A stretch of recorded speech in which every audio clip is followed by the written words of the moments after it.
Role models, I guess I can't go past my father, who I guess has been there, most of my football career.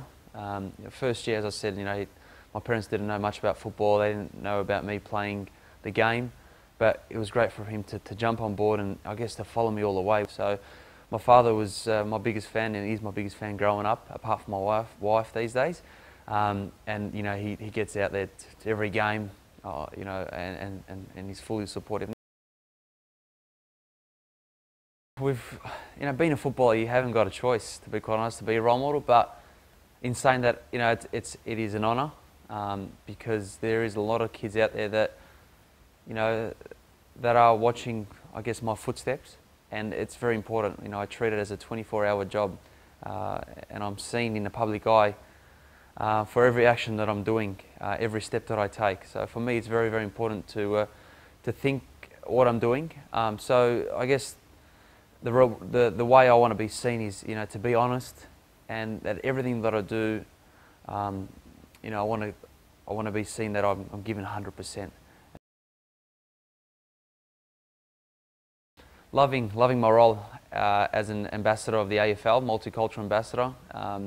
It's something that I've always wanted to be involved in, and finally, Australia Post thankfully have got involved and have sponsored the multicultural program. Now, recently, have extended their contract or their sponsorship for another 3 years. So I'd like to obviously thank Australia Post for that. Ahmed Fahua does an extraordinary job, and I guess his passion is football, so it's helps a lot.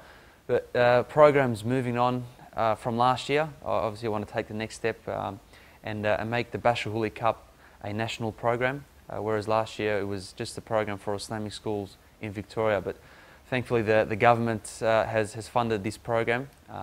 Obviously seeing some results is very encouraging. So to make this program nationally and get kids from all different states together, Muslim kids together, and forming a Bachar Houli Academy.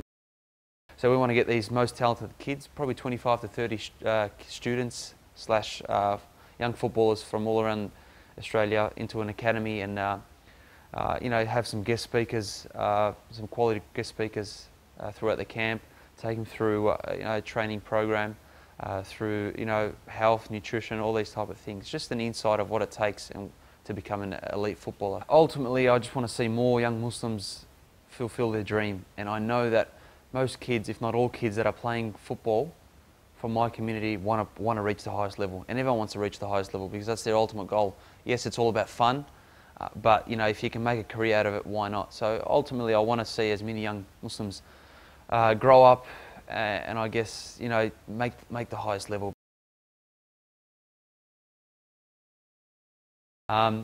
Managing my prayer times, I just look, Islam is very, very flexible. So if you're out on the field running around and you're sweating up and you're working hard, by all means, once you come off the track, you shower up and you pray, and that's what I do.